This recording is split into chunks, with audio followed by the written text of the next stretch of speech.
संघ चालक जी, महानगर संघ चालक जी, उपस्थित सभी अधिकारीगण एवं हल्द्वानी परिसर के सभी आत्मीय स्वयंसेवक बंधु तथा उनके आत्मीय परिवारगण, हम सब संघ के स्वयंसेवक और उनके परिवार है।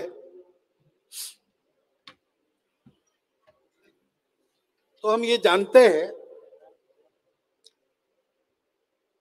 कि अपने देश के संपूर्ण समाज को, हिंदू समाज को संगठित करने के लिए संघ का काम चलता है।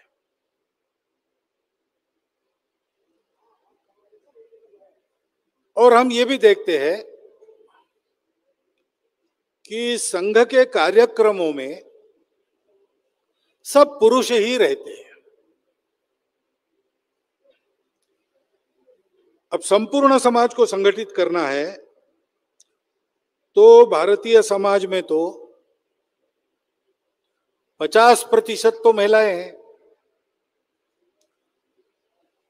तो केवल पुरुषों का संगठन पूरे समाज का नहीं हो सकता, परंतु केवल पुरुषों का दिखना ये केवल कार्यक्रमों की बात है। कार्य में तो पूरा परिवार रहता है, क्योंकि अपने देश में ये परंपरा है, किसी भी समाज में जन्म लेने के बाद जीवन का सामना करने की तैयारी करने के लिए समय लगता है। तो सभी व्यक्तियों के आयुष्य के पहले कुछ वर्ष तैयार होने में जाते हैं। जीवन जी लेने के बाद एक समय ऐसा आता है जब जीवन में जो कुछ भोगना है भोग लिया, जो कुछ दायित्व आते हैं उनका निर्वाह कर लिया, अब नई पीढ़ी आ गई, उनके हाथों में सौंप दिया और हम सलाह मशविरे के लिए उपलब्ध है, ऐसी एक अवस्था आती है।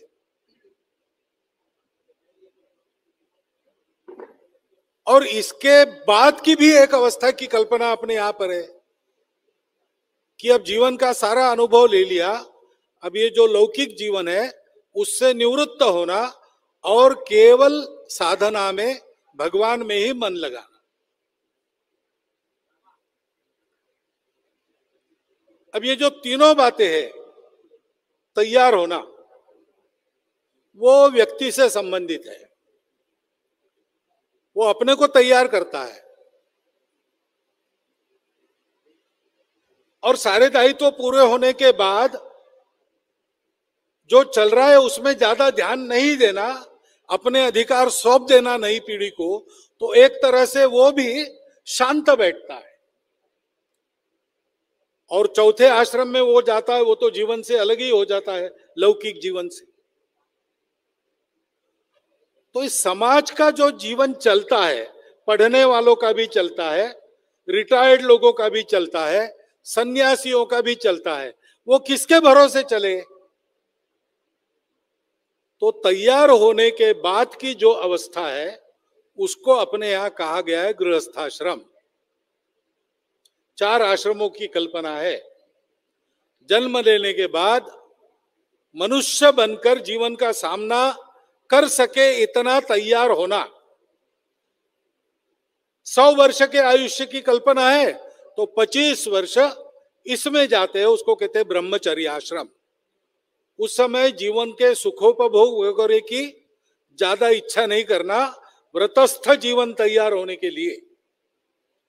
जैसे परीक्षा में पढ़ाई वगैरह करके पास होना है तो उतने समय तक जिसको पास होना है वो लगा रहता है पढ़ाई में, वो सिनेमा टीवी वगैरह देखता नहीं, सारा समय पढ़ाने। वैसे 25 साल हमको तैयार होना है तो सारा परिश्रम तैयार होने के लिए, विद्या अर्जन करने के लिए, सामर्थ्य अर्जन करने के लिए, योग्य बनने के लिए, उससे भटकाने वाले सुखोपभोगों की इच्छा उस समय नहीं करनी।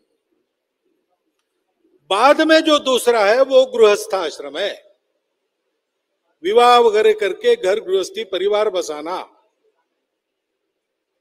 और इस परिवार पर दायित्व रहता है, गृहस्थाश्रम पर दायित्व रहता है कि बाकी 3 अवस्थाओं में जो लोग हैं उनकी संभाल करे, उनका पोषण करे। गृहस्थाश्रम सभी आश्रमों का आधार है।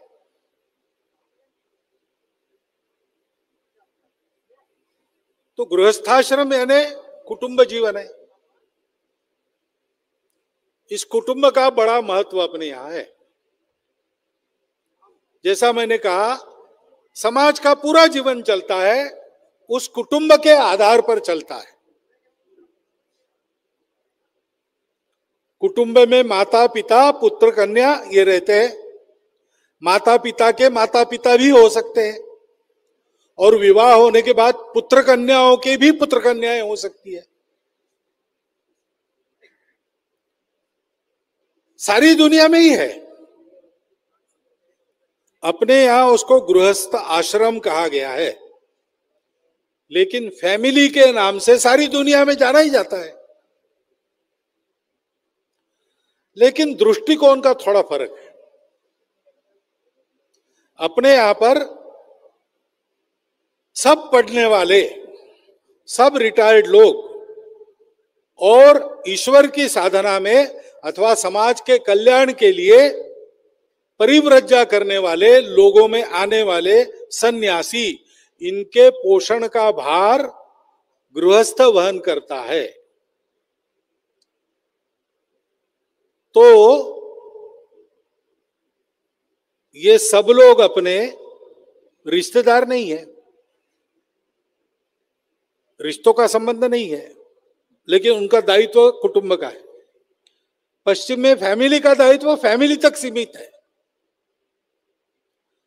और एक अच्छी फैमिली होने के लिए नागरिकत्व के नियम पालन करके रहना, टैक्स वगैरह समय पर देना, ये सारी बातें, लोगों को उपद्रव न हो ऐसा रहना, इसको माना जाता है। वो भी अच्छा है, परंतु हम यहां रुकते नहीं, हम आगे जाते। हम ये कहते हैं कि आपको अपने कुटुंब की चिंता तो करनी ही है,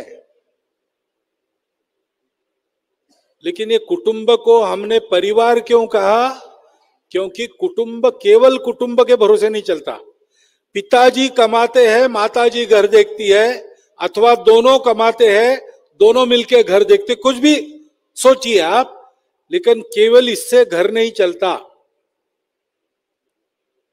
घर के लिए काम करने वाले लोग होते हैं। तो हेयर कटिंग करनी पड़ती है, तो कोई ना कोई नाऊ है जो वो काम करता है, वो हमारे कुटुंब का ही काम है, उसका काम नहीं है, वो हमारे लिए करता है, उसकी वृत्ति है वो। कपड़े अगर बाहर धोने के लिए जाते होंगे तो धुलाई करने वाला कोई लॉन्ड्री वाला है। घर में साफ सफाई, खाना बनाना वगैरह के लिए भी कभी कभी कर्मचारी हम रखते हैं, वो अपना घर चलाते हैं। घर है, उसका आंगन है, तो उसमें एक आम का पेड़ है, अथवा तुलसी बिरवा है, अथवा नीम का पेड़ है, जो कुछ है वो हमारे नित्य साहचर्य के कारण, सन्निधि के कारण अपने प्रिय हो जाते हैं। उस पर कविताएं लिखी जाती है, उसकी कहानियां बनती है। घर की बिल्ली, घर का कुत्ता, घर में गाय, घर में तोता, ये अपने नित्य जीवन का अंग बनकर रहते हैं।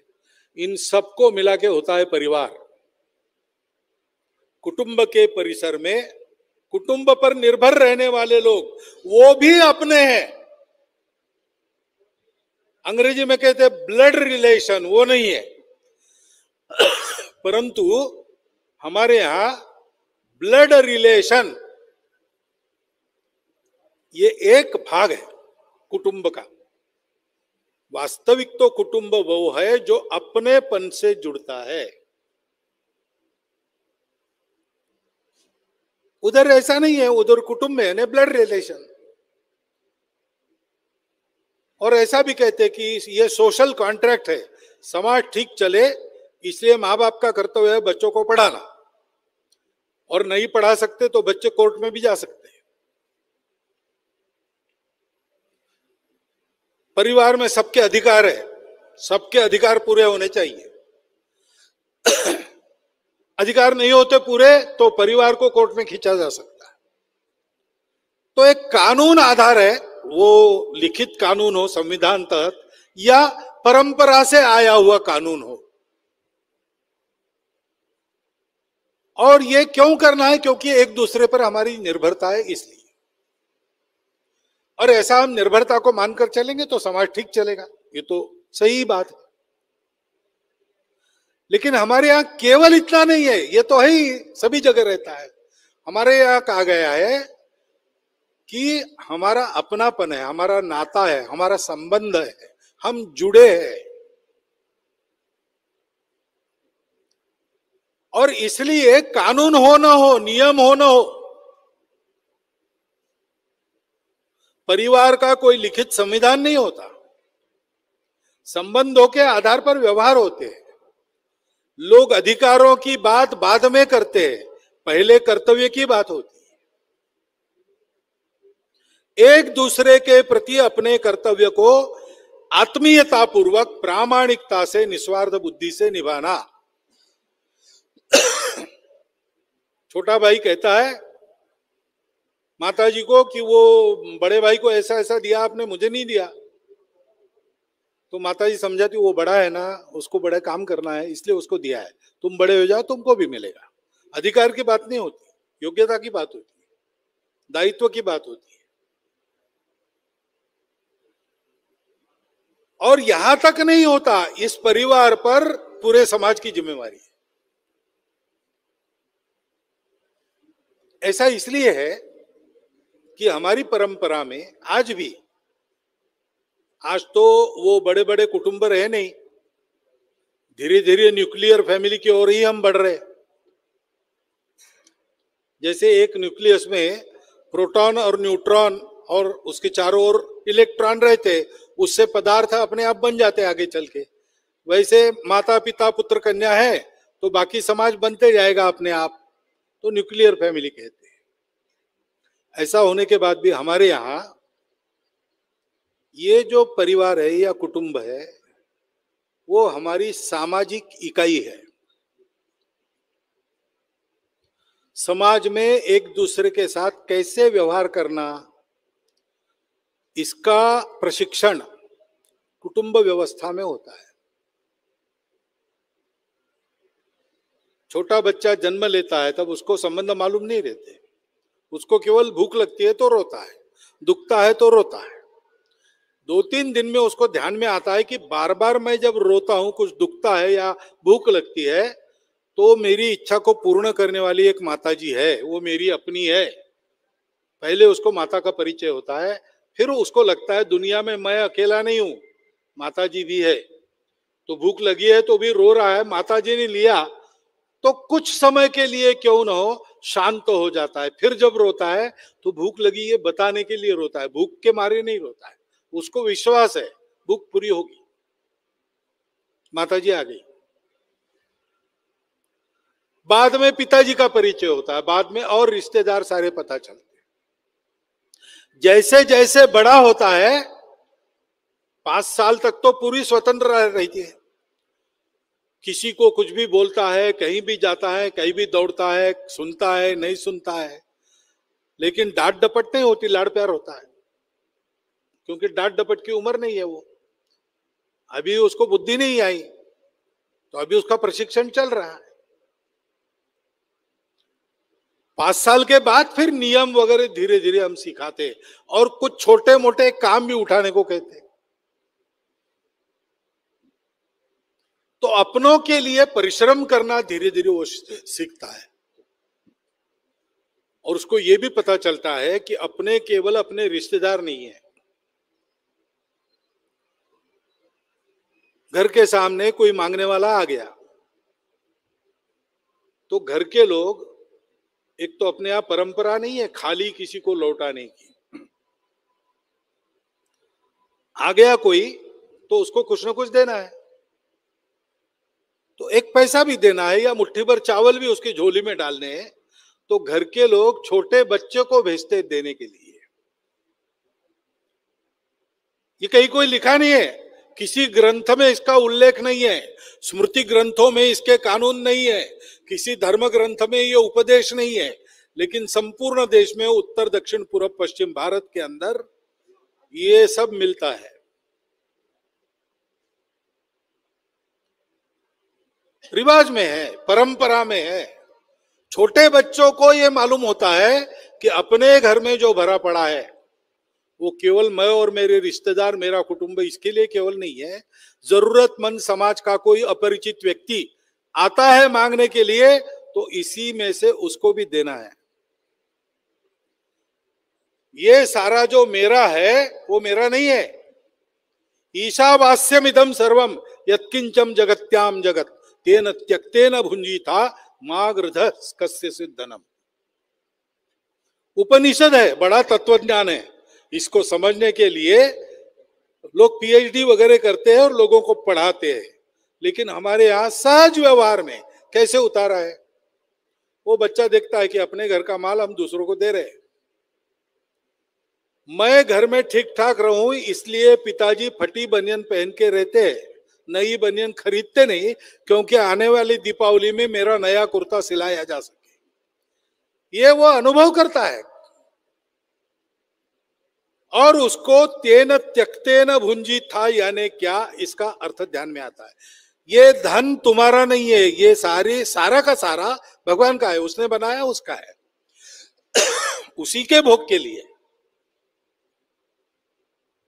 वो भगवान समाज रूप में हमारे सामने है, वो भगवान अपने परिवारजनों के रूप में हमारे सामने है। नर की सेवा करो, नर को भोग चढ़ाओ, उसको भोग चढ़ जाएगा। और ऐसा भोग चढ़ाने के बाद जो बचता है वो तुम्हारे लिए है। अपने यहाँ अपने पुराने आचरण में पंचयज्ञ का व्यवहार चलता था। घर में भोजन होने के बाद गाय को खिलाया जाता था, कीट मूंगी चींटी वगैरह इनके लिए डाला जाता था, कुत्ते को खिलाया जाता था, कौवे को खिलाया जाता था। फिर गृहस्थ गांव में घूम के आता था, पूछता था अपने गांव में कोई भूखा दरिद्री है क्या, या कोई बाहर से अतिथि आया हो। उस जमाने में होटल वगैरह तो थे नहीं, भोजन करना है तो ऐसा कोई है तो उसको साथ लेके घर में लेके आता था, सत्कार पूर्वक उसका भोजन कराता था, बाद में स्वयं भोजन करता था। अगर कोई नहीं है तो फिर घर में आकर भोजन करता था। तब तक गृहस्थ को भोजन की अनुमति नहीं है। तो पशु सृष्टि की चिंता की, कीटक सृष्टि की चिंता की, पक्षियों की चिंता की, घर की रखवाले करने वाले पालतू जानवरों की चिंता की। हमारा जीवन चलाने के लिए किसी न किसी प्रकार से ये सृष्टि ये मदद करती है, वो भी हमसे संबंध रखती है, हमारा उससे संबंध है। एक तरह से घर में हमारी एक माता है, ये सृष्टि भी हमारी माता है। पर्यावरण के साथ अपना नाता है। पर्यावरण से लेना नहीं है, पर्यावरण को जीतना नहीं है, पर्यावरण को देते रहना है। उसके भोग के बाद जो बचा रहता है वो हमारा है। ये परिवार में आचरण होता था तो बच्चा धीरे धीरे सीखता था समाज प्रति अपना दृष्टिकोण कैसा होना चाहिए। मैं कमाऊं, कमाते तो थे ही। भारतवर्ष ईस्वी सन 1 से लेकर तो 17वीं सदी तक मुगलों ने अपनी देश की चलाई हुई लूट के पूरे होने तक दुनिया में आर्थिक दृष्टि से सबसे संपन्न देश था, इसलिए तो सोने की चिड़िया कहलाता था। तो हमारे देश में लोग कमाते थे। मार्को पोलो, फाहियान ऐसे आए हैं, उन्होंने लिख के रखा है।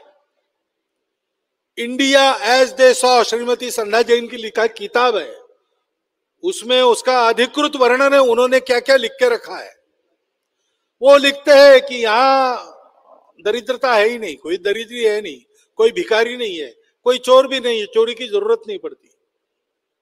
लोग घर खुला रख के यात्रा में चले जाते हैं, घर की कोई वस्तु गायब होती नहीं, जरूरत ही नहीं है, इतनी समृद्धि है।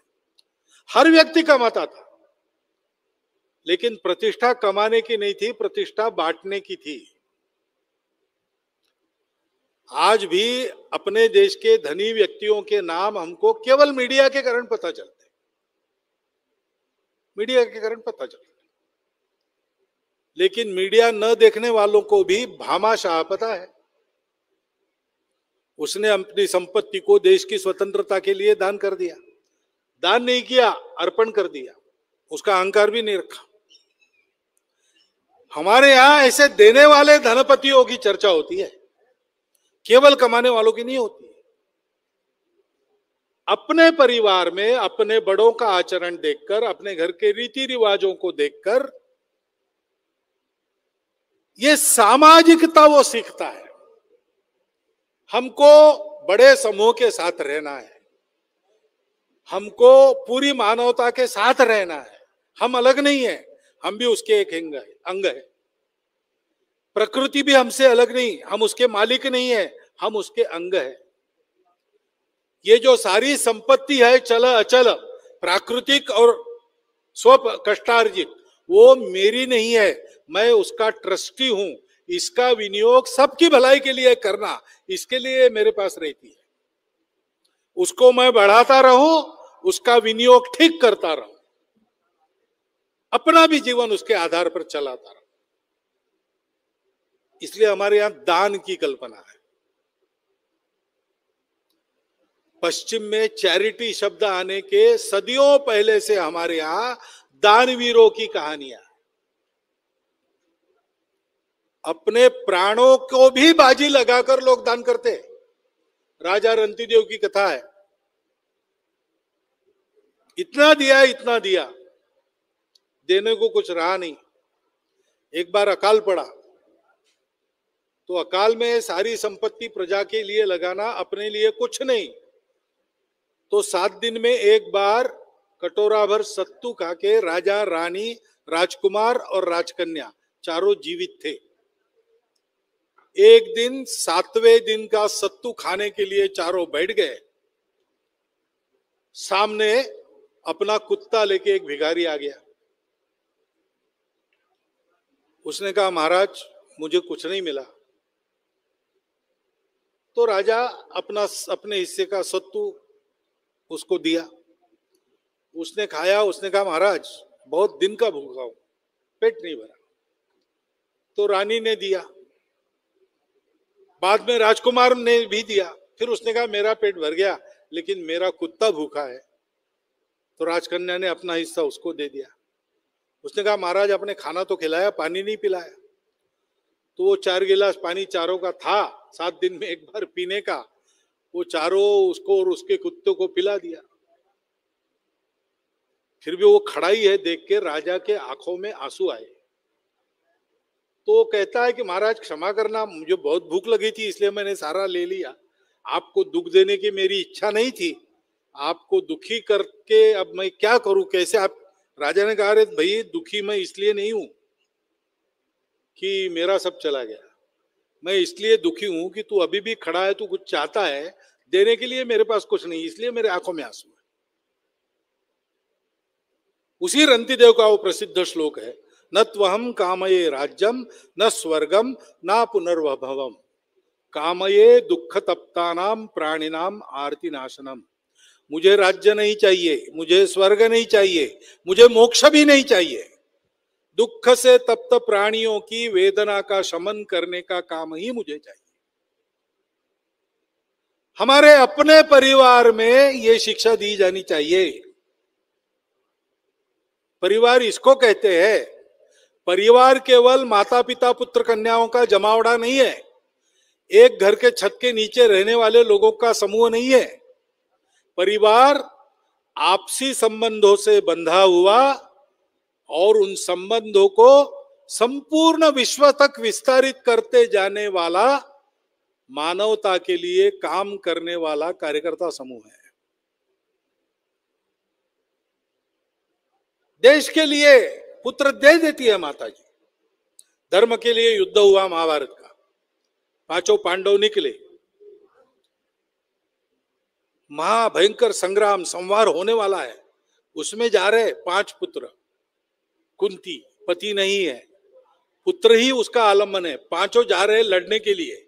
कौरव पक्ष में एक से एक वीर है, भीष्म, द्रोण, कृप, कर्ण, दुर्योधन प्रतिज्ञा करके बैठे पांडवों के वध की, और पुत्र सामने खड़े हैं। कुंती आशीर्वाद देती है, कहती है कि देखो, क्षत्राणी अपने पुत्रों को जिसके लिए तैयार करती है, वो प्रसंग तुम्हारे भाग्य से तुम्हारे जीवन में चलकर आया है, जाओ विजय संपादन करो। रोती नहीं है।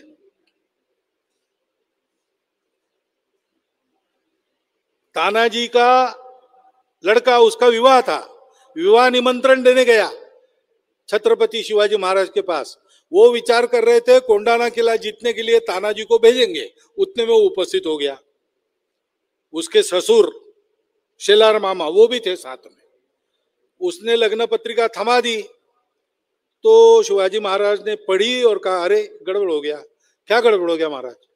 नहीं कोई बात नहीं, तुम विवाह का निमंत्रण देना, हमारा आशीर्वाद है, हम आ नहीं पाएंगे कौंडाना किला। अरे महाराज हम हैं, आप क्यों जाएंगे? नहीं, नाम तो तुम्हारा ही सोच रहे थे, लेकिन अब तुम्हारे पुत्र का विवाह है, वो करो। कहा नहीं, पहले कौंडाना का विवाह करें। अब देखो कैसा है कुटुंब में वातावरण। तानाजी वचन दे देता है, उसके बुजुर्ग, उसके ससुर है 80 साल के, वो ये नहीं कहते कि अरे भैया भावना के आवेग में क्या कर रहे हो, देशभक्ति वगैरह बड़े लोगों का काम है, तुम ये मत करो, रिस्क मत लो, वो नहीं कहते। वो स्वयं जाते तानाजी के साथ लड़ने के लिए। तानाजी को जिसने रण में गिराया, उसको वो गिराते। और रायबा भी जाने के लिए तैयार है, लेकिन उसको गांव रोकता है, तुम्हारा विवाह है, तुम मत जाओ। तुम अगर वहां कुछ हो गया तुम्हारा, यहां एक लड़की, उसका जीवन उद्ध्वस्त हो जाएगा। और पूरा गांव पंचारती लेके तानाजी और उसके उस गांव के 300 साथी सबको विदाई देता है युद्ध के लिए।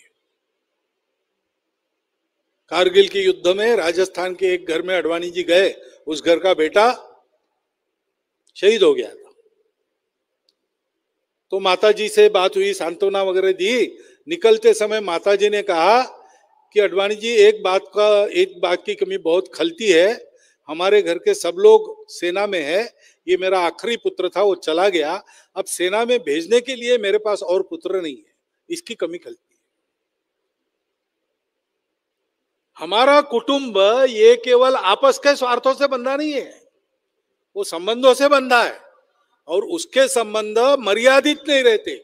ये संबंधों का मंडल विस्तारित होते होते राष्ट्रभक्त परिवार बनता है, मानवता का पुजारी परिवार बनता है, संपूर्ण विश्व को अपना मानकर चलने वाला, चलाने वाला परिवार बनता है। ये सारा विकास, इसको हम सामाजिकता का विकास कहते हैं। सामाजिकता का कहते हैं, समाज तक मर्यादित नहीं रहती। यह विश्व ही मेरा घर है, ऐसी जिसकी मति स्थिर हो जाती है। विश्व के चराचर वस्तुओं में जो खुद को देखता है और खुद में उन वस्तुओं को देखता है, चल अचल, जीवित निर्जीव, सबको, ऐसा व्यक्ति हमारे कुटुंब के संस्कारों से तैयार होने की प्रक्रिया चल पड़ती है। ये जहां होता है वो हमारा कुटुंब है, और ये कुटुंब हमारे समाज का आर्थिक घटक भी है। हमारी परंपरा में, हमारी अपनी आर्थिक व्यवस्था में, दृष्टि में, परिवार, कुटुंब आर्थिक व्यवसाय चलाते, कुटुंबों के समूह कुल बन जाते, कुटुंबों के आपस में संबंध होते हैं तो उनका एक कुल बन जाता, और कुलों के व्यवसाय रहते हैं। ये व्यवसाय, उसकी सुरक्षा कुल कर लेता है, एक व्यक्ति नहीं चला रहा है, एक मालिक नहीं है, संभालने वाले अनेक है, क्योंकि कुल के सब लोगों के, सब कुटुंबों के व्यवसाय पूरे कुल के व्यवसाय है। तो कहीं किसी को कमी हो गई, पूरा कुल उसकी मदद करता है। एक तरह से सब उद्योगों के लिए ये इंश्योरेंस हो जाता है। अभी अभी आधुनिक जगत में ऐसा हुआ, तिरुप्पुर नाम का स्थान है दक्षिण भारत में, हाथकरघे पर उत्तम कपड़ा बुनने वाले बुनकर हजारों की संख्या में वहां थे। उसकी साड़ियां वगैरह, उसका व्यापार करने वाले वैश्य समाज के कुछ धनवान लोग भी वहां थे। वर्ल्ड कंपटीशन शुरू हो गई। अब दुनिया के आगे क्या टिकेगा हाथकरघे वाला, पावरलूम लाए वगैरह सब करके देखा। फिर क्या हुआ, वहां के सारे जो धनिक लोग थे, 2-3 बैंकें थी, ये सब इकट्ठा है। उन्होंने कहा कि हमारे यहाँ इनके व्यवसाय चलेंगे तो लोगों का आना जाना रौनक रहेगी, हमारा भी व्यापार चलेगा। हमारा केवल कपड़ों का व्यापार नहीं है, परचून की दुकान भी लोग है तब चलती है। आबादी बनी रहनी चाहिए, बढ़ती रहनी चाहिए, तो इनका व्यवसाय चलना चाहिए। इसलिए उन्होंने उनको बताया कि आप कर्जा लेके अपना अपना व्यवसाय बड़ा करो, तकनीकी लाओ, सब कुछ करो। तो उन्होंने तय किया हम अपने व्यवसाय में एक्सलेंस लाएंगे, और इन्होंने तय किया कि इनको हम मदद करेंगे। कब आप वापस करोगे वगैरह ज्यादा हम रिस्ट्रिक्शंस नहीं रखेंगे। उन्होंने विचार किया कि हमको पैसा लगेगा, पैसा देने वाले ये है, पैसा लेके ऐसा वापस करेंगे कि इनको पैसा देना बंद नहीं करना पड़ेगा। और आज तिरुप्पुर का टेक्सटाइल व्यवसाय सारी दुनिया को यशस्वी टक्कर दे रहा है। इस आत्मीयता के संबंधों का परिणाम यह है कि वहां नौकरी करने के लिए व्यक्ति जाता है, 40 देशों के लोग जाते हैं, अपने देश के सब प्रांतों के लोग जाते हैं, नौकरी करने के लिए जाता है, मालिक बन के लौटता है। और समाज का बल इतना बढ़ा है कि अगर वहां की महानगर पालिका या सरकार कुछ जनहित के काम नहीं कर पाती तो उसकी राह देखे बिना ये लोग कहते हैं कि आप नहीं कर सकते, आप केवल परमिशन दो, रोड बना डालते, ब्रिज बना डालते, समाज अपने भरोसे कर लेता है। ऐसा ही कुछ चित्र आज सूरत शहर में भी देखने को मिलता है, और भी जगह होंगी, क्योंकि ये परिवार भावना हमारे इकोनॉमिक यूनिट का आधार है। कुटुंब हमारा इकोनॉमिक यूनिट है, कुटुंब हमारे संस्कार की पाठशाला है।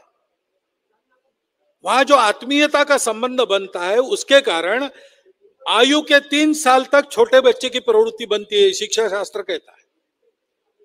जीवन में वो दिशा कौन सी पकड़ेगा, आयु का 3 साल होते तक उसकी परवरिश कैसे होती उस पर वो निर्भर है, वो बन जाता है। सत्प्रवृत्त बनेगा कि दुष्प्रवृत्त बनेगा। और इन 3 साल में वो अपने माता पिता परिवार के ही साथ रहता है और किसी के साथ नहीं रहता। वही उसके प्रिय होते हैं, वही उसके भगवान होते हैं, वही उसके जीने का सहारा होते हैं। वो जो जैसी प्रवृत्ति उसकी बनाएंगे वैसा वो बनेगा। आगे चल के 12 वर्ष की आयु तक अपने बड़ों से, अपने मित्रों से, अपने शिक्षकों से वो सीखता है। तो कुटुंब उसका शिक्षा केंद्र बनता है। 12 साल की आयु तक शिक्षक सिखाते हैं, लेकिन प्रमाण तो माता पिता रहते हैं।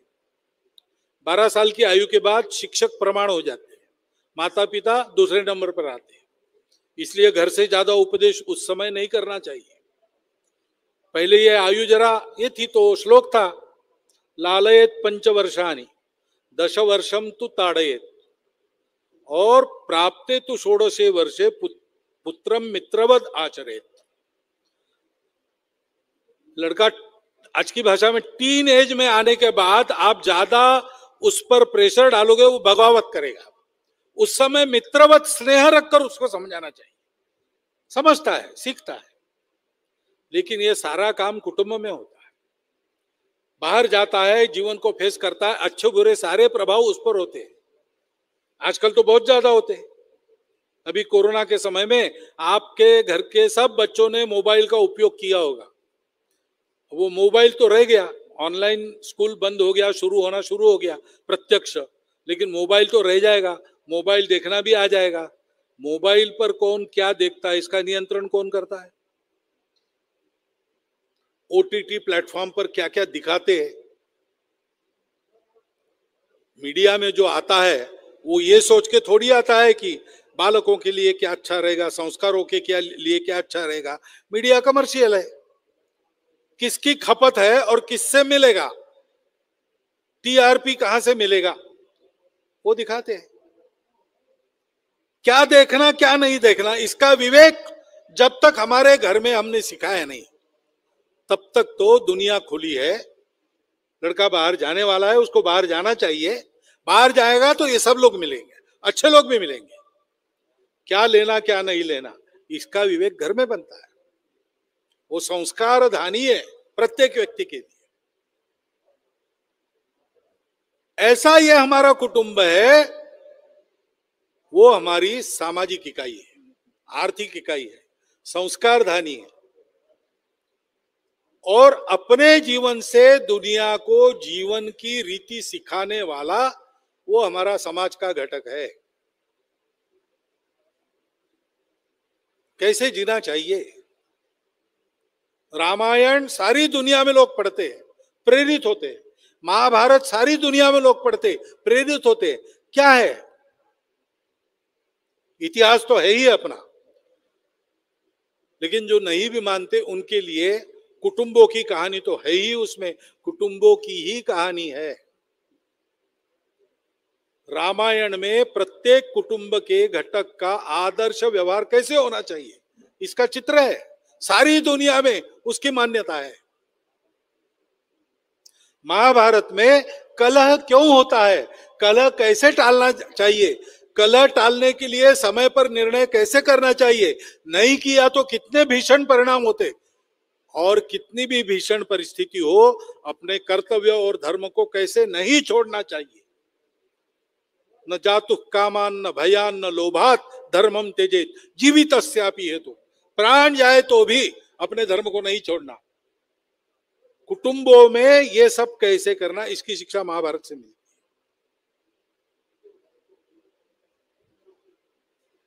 हमारा कुटुंब इसलिए सारी दुनिया के सामने राम का, धर्म का, कृष्ण का, भीम का अनुकरण करके उदाहरण स्वरूप कुटुंब बनता है। आज के तारीख में भारतीय कुटुंबों का अध्ययन पाश्चिमात्य देश कर रहे। यूनाइटेड किंगडम में हिंदू स्वयंसेवक संघ चलता है, उसके संक्रांति उत्सव में तत्कालीन प्रधानमंत्री मार्गारेट थैचर आई थी। उसने अपने वक्तव्य में, उत्सव में ये कहा कि आप भारतीय लोग, आपके कुटुंब की देन हमको बहुत आवश्यक है, हम उसका अध्ययन कर रहे हैं।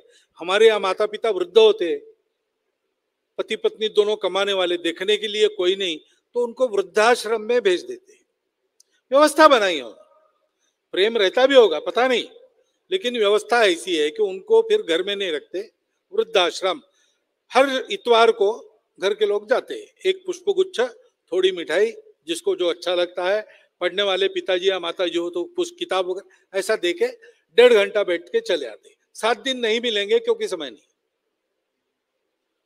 तो मार्गारेट थैचर ने कहा कि आपके यहाँ माता पिता को घर में रखते हैं, बीमार है, खटिया पर ही है, वही सब करना पड़ता है, तो आप उनकी सेवा करते हो।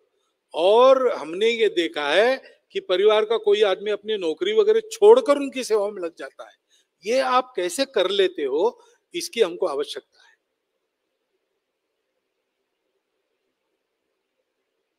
ये हमारा कुटुंब है, ये भारतीय कुटुंब है, उसका एक कर्तव्य अपने आप को ठीक चलाना है। और ऐसे अनेक कर्तव्यों को पार करते करते एक अंतिम कर्तव्य ये है उसका कि संपूर्ण दुनिया के सामने कुटुंब कैसा होना चाहिए, इसका उदाहरण प्रस्तुत करना। और ये करने के लिए क्या करना चाहिए, इसका सारा ज्ञान अपनी हजारों वर्षों की प्राचीन परंपरा में से हम तक अक्षुण्ण चलता है। सब प्रकार की परिस्थितियों में हमारे लोगों ने वेद काल के समय से अपने कुटुंब को चलाकर दिखाया है, अभी अभी तक, आज भी। और इसलिए हमको विचार करना चाहिए। आज हम लोग जानते हैं परिस्थिति बड़ी कठिन है, लोगों को अच्छा रहना कठिन होते जा रहा है, इतने विपरीत प्रभाव और परिस्थिति में है। चाहे अनचाहे, जाने अनजाने क्यों ना हो, लेकिन है। बिगाड़ने के लिए भी प्रयास चलता है। आप जानते हैं, ये कपोलकल्पित कथाएं नहीं है। अनेक वर्षों तक, अनेक शतक यानी सदियों तक या अनेक दशकों तक गुलाम बनाए रखने के लिए चाइना में पाश्चिमात्य देशों ने अफीम भेजा, चाइना की युवा पीढ़ी को ड्रग्स वाली बना दिया और उसके पंगुत्व के भरोसे चाइना पर राज किया। हमारे यहां आज यही प्रयोग चलता है। भारत में जो ड्रग्स आते हैं उसके पीछे कौन है, इसको देखेंगे जरा। पकड़े गए, उनकी जानकारी क्या मिली, मीडिया में पढ़ेंगे जरा तो आपको पता चलेगा ये कहां से आता है और क्यों आता है, और उससे जो लाभ होता है उसका पैसा कहां जाता है। लेकिन है वो प्रभाव परिस्थिति में। समाज के वातावरण में अच्छी बातें सीखे, ऐसी बातें कम रह गई है। गाली गलौज सीख सकता है, छोटे छोटे मतों में जो भेद होता है उसको चौड़ा करके अलगाव फैलाने वाली गतिविधियां वो बहुत मिलती है, जोड़ने वाले कम मिलते हैं। आचरण के मर्यादा के बगैर जीवन ठीक होता नहीं, उसको अनुशासन चाहिए। लोहे के कण जब अनुशासन की रचना में आ जाते तब उसमें चुंबकीय शक्ति आ जाती है। निर्जीव से लेकर सजीव तक यह सत्य सनातन सत्य है, लेकिन आचरण की स्वैरता का पुरस्कार करने वाला व्यापार सर्वत्र चलता है और विचार के अभिव्यक्ति के स्वातंत्र्य के नाम पर उस स्वैरता का समर्थन भी होता है। ऐसी स्थिति में हम अपने आप को ठीक कैसे रखें? तो एक शस्त्र है जो हमारे हाथ में है। हम अपने कुटुंबों में यह बात उत्पन्न करें। हमारा कुटुंब भारतीय परंपरा के अनुसार अच्छा कुटुंब हो, वो अपने परिवार की चिंता करने वाला कुटुंब हो, वो अपने समाज की, मानवता की और जब प्रसंग आएगा विश्व की चिंता करने वाला राष्ट्र समर्पित कुटुंब हो। क्योंकि भारत राष्ट्र से समर्पित हो जाना इसका मतलब है विश्व की एकात्मता और शांति को समर्पित हो जाना। भारत उसी के लिए है, धर्म देता है सारी दुनिया को। इस कुटुंब में उस धर्म का आचरण प्रत्येक व्यक्ति करे। धर्म यानी पूजा पाती नहीं, केवल पूजा पाती उसका एक अंग है। धर्म में अनेक पूजाएं हो सकती है और धर्म में परस्पर विरोधी पूजाएं भी हो सकती है, और धर्म वही होता है जो सब पूजाओं को अपने में समा लेता है। धर्म तो होता है सबको जोड़ने वाला, सबको ऊपर उठाने वाला, उन्नत करने वाला और सबको बिखरने न देने वाला। इसको कहते धारणा। व्याख्या उसकी अपने आई है, धारणा धर्म इत्याहु। धर्म के लिए बाहर की भाषाओं में शब्द नहीं है। अंग्रेजी में रिलीजन जो कहते हैं वो पूजा है, संप्रदाय है। उस रिलीजन को हम धर्म करते हैं, हमको अपनी भाषा हम भूल गए। तो क्या करना? इसलिए अपने परिवार में इसकी व्यवस्था करनी चाहिए। पहली बात, भाषा भूषा भजन भवन भ्रमण भोजन, ये 6 काम, भाषा भूषा भवन भ्रमण भजन भोजन, अपने परिवार में अपना होना चाहिए। बाहर आप क्या करते हैं? बाहर बोलना पड़ता है, विदेशी भाषा बोलनी पड़ती है, विदेशी वेश भी पहनना पड़ सकता है। घर की चौखट के अंदर अपनी मातृभाषा ही बोली जाएगी। घर की चौखट के अंदर कम से कम देश में हम सबसे बात कर सके, इसलिए व्यवहार भाषा सीखी जाएगी। आज हिंदी है, हिंदी भाषिकों के घर में कोई एक अन्य प्रांत की भाषा भी सीखने का चलन बढ़े।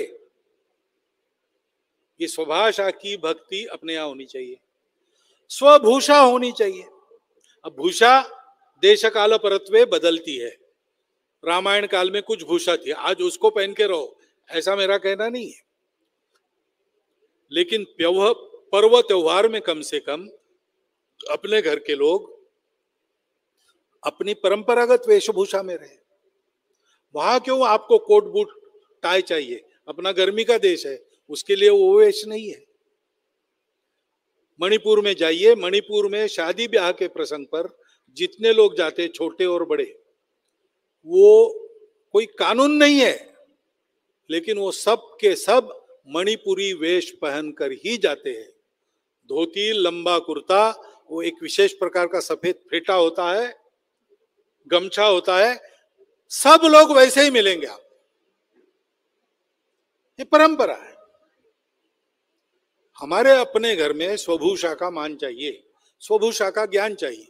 धोती पहनने वाले हम लोग हैं, मुझे धोती पहनने नहीं आती, ये गलत। मैं पहनता नहीं हूं हर बार, ठीक है, पर्व त्योहारों पर पहननी चाहिए, और पहनने के लिए मुझे पहनना आना चाहिए।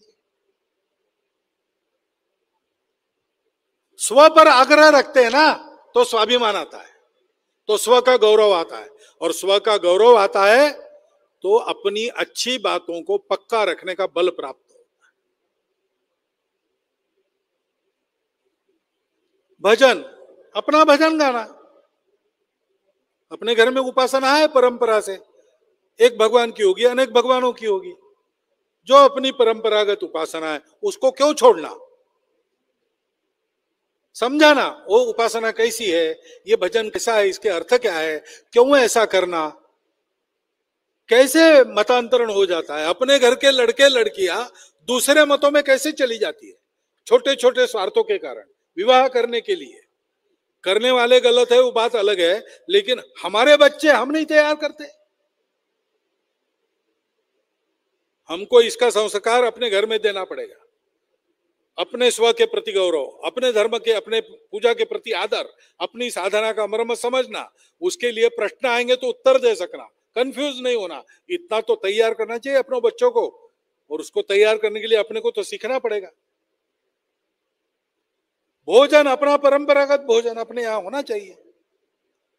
हाँ, कभी कभी पिज्जा ला लिया, कभी कभी बाहर जाके पाव भाजी खा ली, चल सकता है, लेकिन नियम नहीं बनाना इतवार के दिन होटल में ही खाएंगे। क्यों खाएंगे भाई? कोरोना ने आपको कुछ नहीं सिखाया?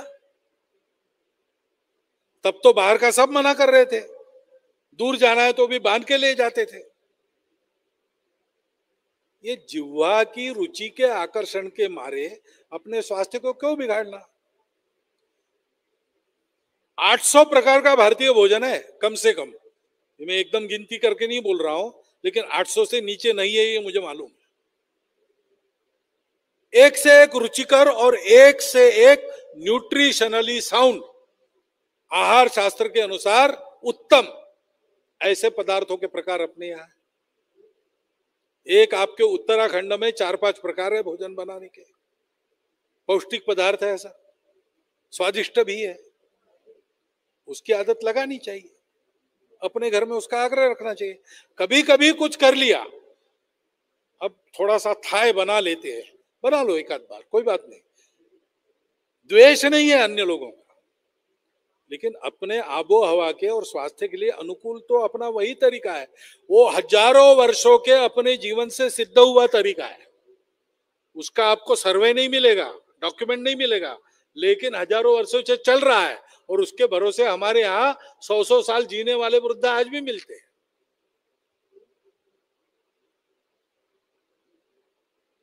भ्रमण जाओ, सिंगापुर देखने जाओ, जरूर, पूरी दुनिया देखनी चाहिए। जितना देशाटन करेंगे उतना चातुर्य प्राप्त होगा, उतना अनुभव प्राप्त होगा। परंतु हम उसको देखेंगे और हमने काशी नहीं देखी, ये कैसे है भाई?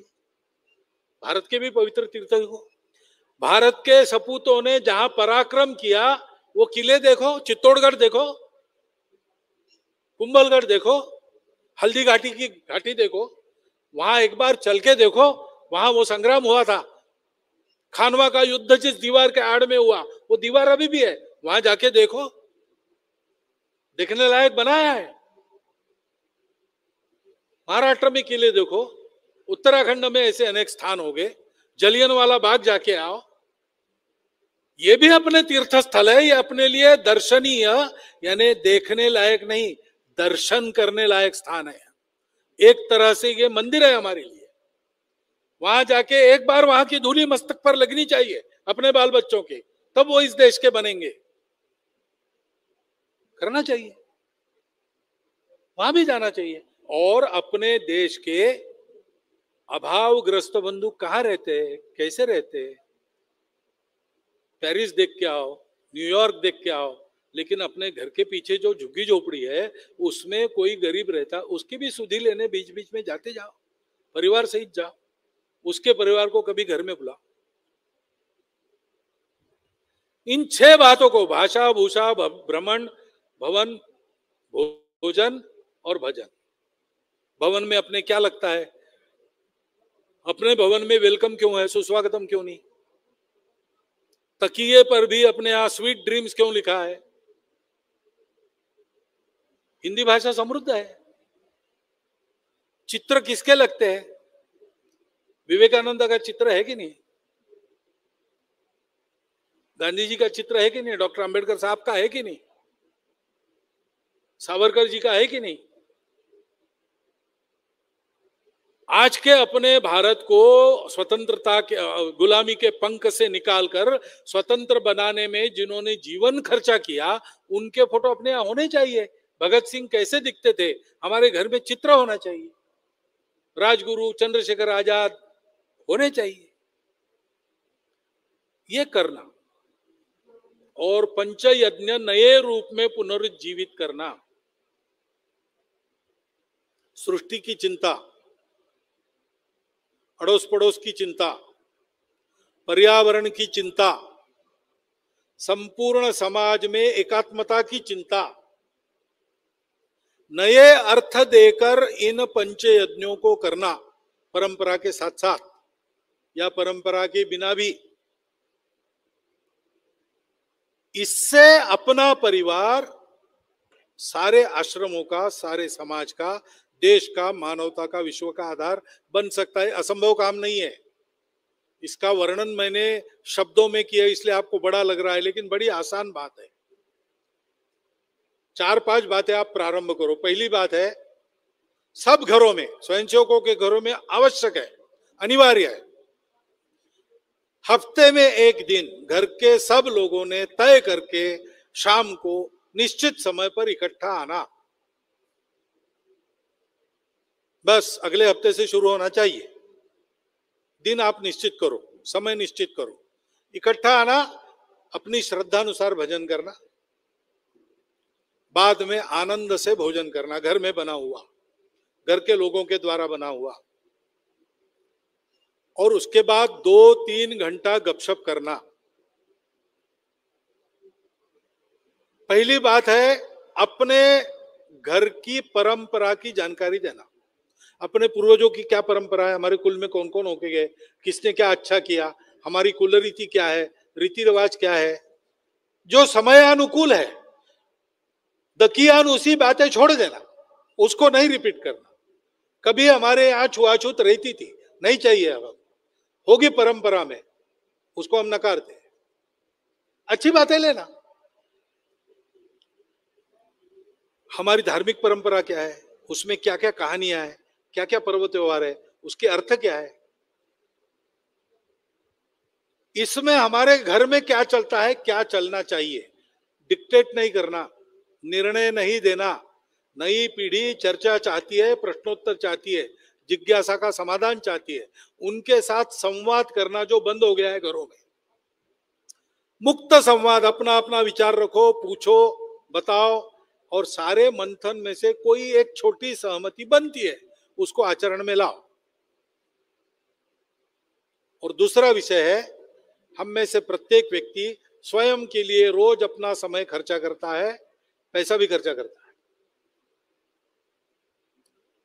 अपने परिवार के लिए रोज कुछ ना कुछ हम समय देके करते हैं, पैसा भी खर्चा करते हैं।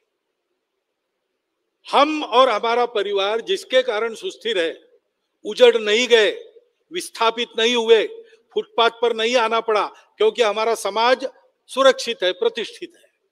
उस समाज के लिए रोज हम कितना खर्चा करते हैं, रोज हम उसके लिए कितना समय देते हैं, रोज हम उसके लिए कौन सा श्रम लगाते हैं।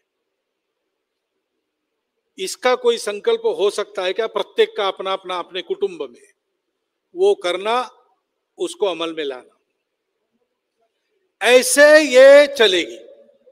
और 3 बातों की चर्चा करना, वो गतिविधियां संघ में कही जाती है। एक है सामाजिक समरसता, अपने व्यक्तिगत जीवन में, अपने कौटुंबिक जीवन में, अपने व्यावसायिक जीवन में और अपने सामाजिक जीवन में मैं किसी को जात, पंथ, प्रांत, भाषा की नजर से नहीं देखूंगा, न ही उसके आधार पर उसको दूर रखूंगा। भेद वाला व्यवहार, जिस थाली में मैं खा सकता हूं उस थाली में वो भी खा सकता है, मेरा अपना है। ये संपूर्ण देश, भारत माता के सब लाल मेरे अपने हैं, उनकी जाति नहीं देखनी है, ऊंच नीच बिल्कुल नहीं देखना है, छुआछूत बिल्कुल नहीं चाहिए।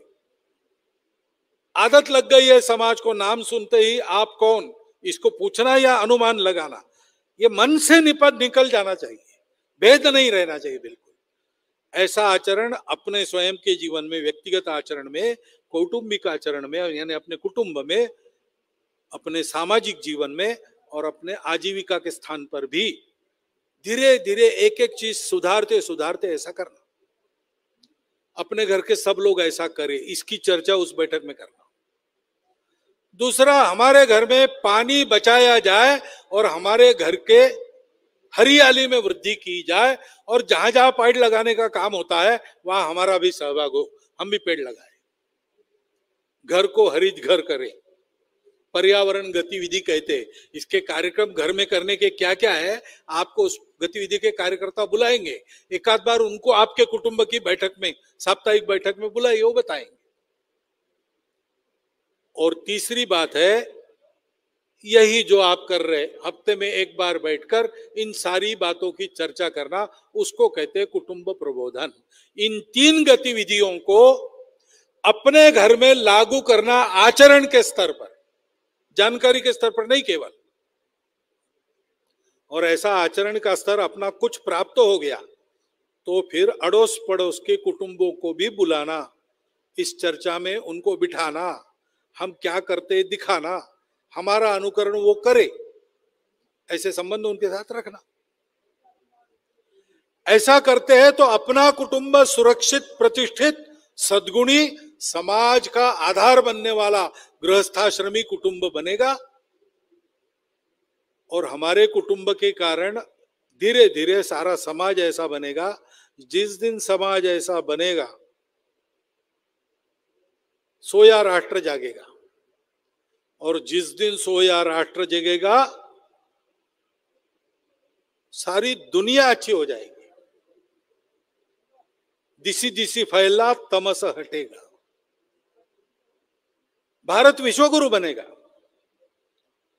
विश्वगुरु बनने के अनेक अन्य काम चलते हैं, वो तभी सहभागी होंगे जब इसके साथ समाज अपनी शैली बदलेगा।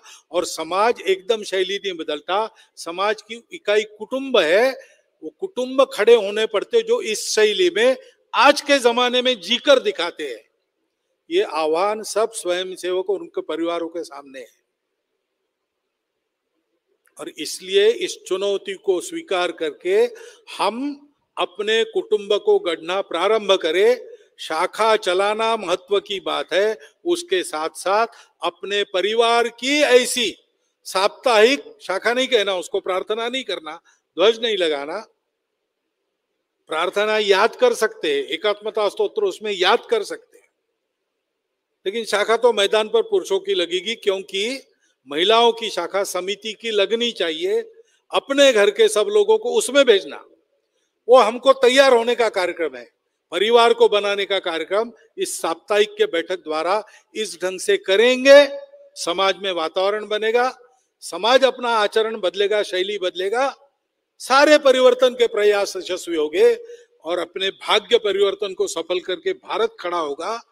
तो हिंदू जगे तो विश्व जगेगा, इस दृश्य का प्रत्यक्ष अनुभव हम अपने जीवन में इसी देह में इन्हीं आंखों से कर सकेंगे। वैसा हम कर सके, ये शुभकामना आप सबको देता हूं और मेरा वक्तव्य समाप्त।